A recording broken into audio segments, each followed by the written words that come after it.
Good morning, students. Welcome to my class again.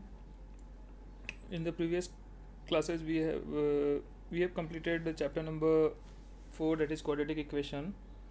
Today, I am going to start with the new chapter, that is chapter number 5, arithmetic progression. Okay, students, this is the new topic for you. First of all, we have to discuss about arithmetic progression. What do you mean by arithmetic progression? Students, arithmetic progression is nothing but it is a sequence, or you can say that it is a pattern of the numbers. It is pattern of the number, means the numbers are represented in a pattern. That means they are placed in a particular order. Okay, let's discuss. Students, observe the screen. You have observed here the many pictures, designs, etc. If you observe these pictures, you are able to understand they follow the following pattern. Okay, in the given pictures, you see a certain pattern has to be followed while creating these things. That means in our day-to-day life, we coming across various type of things, and that things follows a certain pattern. Okay, now take one example to clear more this. Nimita's school offer a scholarship of rupees 1000 when she was in class 6. That means there was a girl whose name is Nimita. She got a scholarship of 1000 rupees in class 6, and it is said that every year, that means every next year, the scholarship will be increased by 500 till class 10th. That means the amount of the money in rupees Nimita received in class 7th, 8th, 9th and 10th were respectively 1500, 2000, 2500, 3000, etc. That means if we observe these numbers, the next number is 500 more than the previous number, right? That means these number follow a pattern. Okay, that means each of the number in the list is called the term.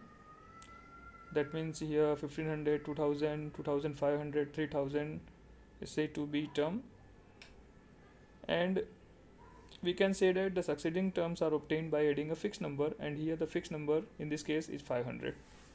Okay, let's see some more examples.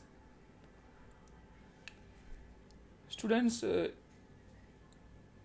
suppose in a saving scheme the amount becomes double after every 10 years, and the maturity amount in rupees of an investment of rupees 8000 after 10, 20, 30 and 40 years will be respectively. It is given that the investment will be double in 10 years. That means if we invest rupees 16,000 initially, then it will be double of 16,000, that is 32,000 in the next 10 years. Then it will be 64,000, that is 32,000 into 2, that is equal to 64,000 in the next 10 years. That means if you have deposited 8,000 initially, then in 10 years it will be 16,000, in 20 years it will be 32,000, in 30 years it will be 64,000, and in 40 years it will be 1,28,000. Here also we observe the succeeding terms are obtained by multiplying a fixed number, and here the fixed number is that 2. That means if you multiply the first term by 2, then you will get the second term, and if you multiply the second term by 2, then we will get the third term. That means these numbers follow a certain pattern. Students, let's see one more example. Here the number of unit square in a square with sides 1, 2, 3, 4 units are respectively 1, 4, 9, 16. Here you have given a square. First one is a square whose side is 1, second is a square whose side is 2, third one is a square whose side is 3, and so on. Here we can observe the first square whose side is 1, whose area can be written as 1 square. Second, whose side is 2, area can be written as 2 square. Third one, whose side is 3, area can be written as 3 square. Similarly, fourth one is 4 square. If we take the fifth one, then it is 5 square. It is very clear that here the succeeding terms are the square of the consecutive terms. Clear? That means these numbers also follow a pattern. Now consider the following list of numbers. In the first case, we have given 1, 3, 5, 7, 9. Each term is obtained by adding 2 to the previous term. If you observe here, each term, if we add 2 to the first term, then we will get the second term, and again if we add 2 to the second term, then we will get the third term, and if we add 2 again in the third term, then we will get the fourth term. Similarly, that means in first case, if we add 2 in the previous term, we will get the next term. Similarly, if you observe the second question, here if we subtract 2 or if we add minus 2 in each term, then we will get the next term.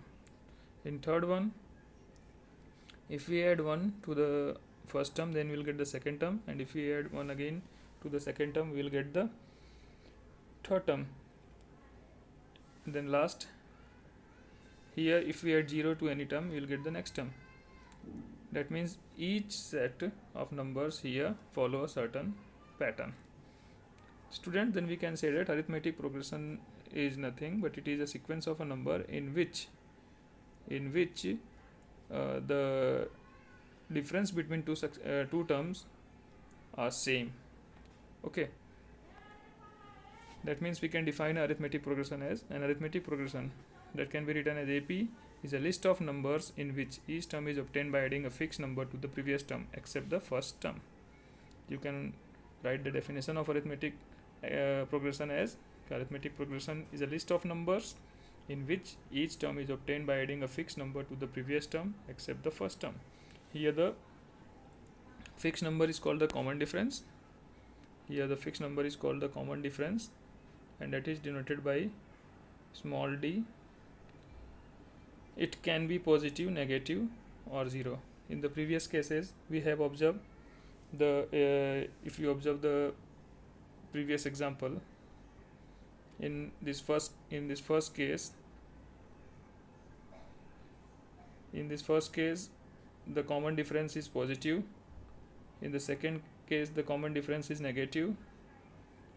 In the third case, the common difference is positive, and in the fourth case, the common difference is 0. Therefore, we can say that the common difference may be positive, negative or 0. Clear? The next formula to find a common difference. Let us denote the first term of an AP be A1, second term be A2, and nth term be AN. If we write this here, and we know that any two terms have a common difference. Suppose we are considering first and second term. That means if we subtract first term from the second term, then we will get the common difference. If we subtract the second term from the third term, or if we subtract the n minus 1 term from an term, then we will get the same common difference as d. Therefore, we can write a formula of an as formula of d as an minus 1. That means d equals to succeeding term minus preceding term to that is said to be its common difference. Next, the general formula or the general form of AP. We can see that as we have discussed that if we take first term as a, then the second term will be obtained by adding common difference to it. Therefore, the first term is a, then the second term will be what? The second term will be very clear. If we add common difference, suppose the common difference is here d, that means if we add d to the first term, then we will get the second term. If the first term is a, then the second term will be a plus d. Similarly, if we add d to the second term, we will get the third term, that is a plus d, that is a plus 2d. Similarly, fourth term will be a plus 3d, and if we are talking about nth term, then an can be written as a first term plus n minus 1 d. Okay, you can note this formula. That means the nth term of any AP can be written as a plus n minus 1 d. So this a plus d, a plus 2d, a plus 3d, dash dash dash up to a plus n minus 1 d represents the geometric progression where a is the first term, and d is the common difference. This is called the general form of AP. I think it is very much clear to everyone. Now we are going to discuss about two different types of APs. Okay, if we have given an AP in which we can have a fixed number of terms, that means we have a finite number of terms, then we can say that they are finite AP. See the first case, 25, 23, 21, 19, 17 and 15. Here the last term is 15, that means they have fixed number of terms, therefore it can be said as it is a finite term. And if we have infinite number of terms, here 2, 7, 12, 17, 20 and so on, it is continuing, that means there is no limitation of the term, then we can say that they have infinite infinite AP. That means we can say that arithmetic progression are said to be finite if they have finite number of terms, and it is said to be infinite if they have infinite number of terms. That's all for today's class. In the next class we are going to discuss about the question related to arithmetic progression. Thank you very much. Meet in the next class. Thank you.